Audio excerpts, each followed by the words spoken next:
Hey, good morning, everybody. Hope you're doing well today. It is Thursday, the 5th of November, and here just to do a really quick run through on potential breakout opportunities for the open of the US Forex session. So let's go ahead and jump into it. Don't have a whole lot to go through today. First thing we want to always check is news. So we're going to pop over here and should be seeing the news calendar for the day. This morning, we have some medium and low impact reports coming out. So unemployment claims are coming out this morning, as well as later this afternoon, the FOMC statement. But the big thing here is we don't have any red reports, or any potentially high impact reports coming out immediately as the market begins. So that gives us the opportunity to go ahead and jump into, if a trade opportunity exists, right, it gives us the opportunity to get in there and potentially take part in that. So from there, we can go over and just start having a look at the actual currency strength index over here and see how things are stacking up. And we can pop over to this screen right here and have a look at what our actual individual currencies are doing for the day so far, so we can determine if we have a potential tradable opportunity. What we see when we look at this, immediately we see the US dollar has just been selling off. Money is flowing out of the dollar into the market, the stock market. We've seen a crazy, over the last 2.5 days, we've pumped 200 points on the S&P.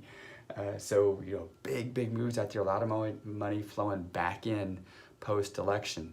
Now, how long will that continue? Anybody's guess. No one knows. No one's got that crystal ball. And if they do, they're not sharing it. So, what are we looking at here? What are we seeing? Well, again, big moves on the dollar. So dollar is definitely the weakest currency. It's selling off in relation to everything else. Money moving out of that instrument into other things. So what do we do with that? Well, we can look at our potential pairings. We've got USD versus the Euro, USD versus the CAD, or even against the pound. So you've got Euro USD as a potential pairing. Pound, not as attractive. CAD, nice divergence here prior to the open of the session. But as the US session begins, what we'd really need to see is if this CAD pushes back above this midpoint and the USD continues lower, that might be potential opportunity there. The one thing that gets me, and right now, as I have a look at this, is the fact that we're just so far exceeding our typical ranges. So yesterday, day before yesterday, and now today, way outside of what our ranges typically are. So we've moved a ton coming into the session. Does that mean it can't move more? No, absolutely not. It can move another 300 pips, who knows? But how likely is that? It's not the norm, guys. This is not the normal market. I think everyone that's around understands this is not the norm. So the question becomes, do you really want to trade right now? And if you do, why? Is it because you feel like you're missing out on something? And right now, a lot of traders go, my God, look at these big moves, look at these giant moves. I'm missing out. I got to be part of this. If I had done this, I could have had this. Okay. Flip side of that is, if you had done the opposite of X, which you have a 50% chance of doing, you would have been in the hole that much.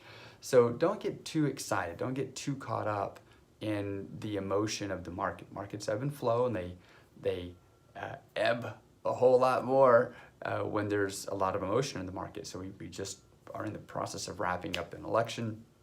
There's some level of certainty that's coming in post-election, even though we're not really through it.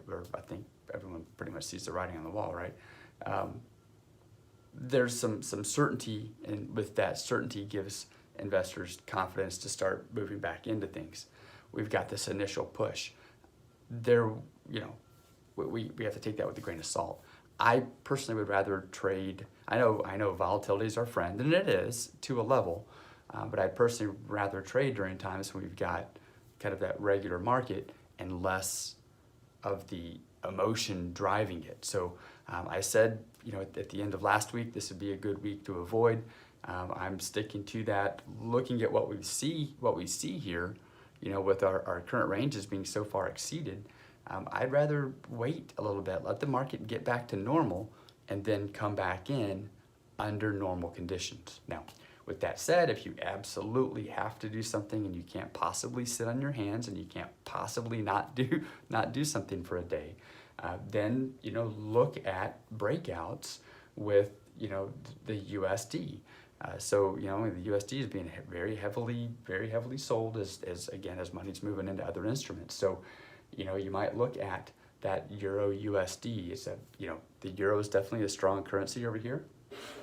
USD is a weaker currency. We're just now getting into the new session. If that pushes higher, breaks out of new highs, where we've been, so breaks out of the current morning highs, that would be your opportunity to look for a breakout beyond that and see if it'll keep moving on from there. Same thing with the US versus the CAD. So US CAD.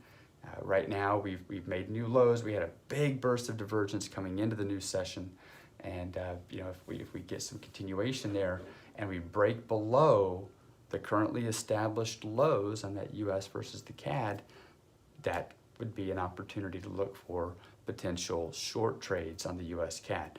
But again, I can't reiterate this enough. These are not normal conditions. We've far exceeded the ranges. I feel like it's better just stay back, hang back, give yourself a break for a few days, let the market get back to normal, whatever normal is, and then take it from there. All right, so that's it for now. Do with it what you will. Have a great day. I'll be back in about an hour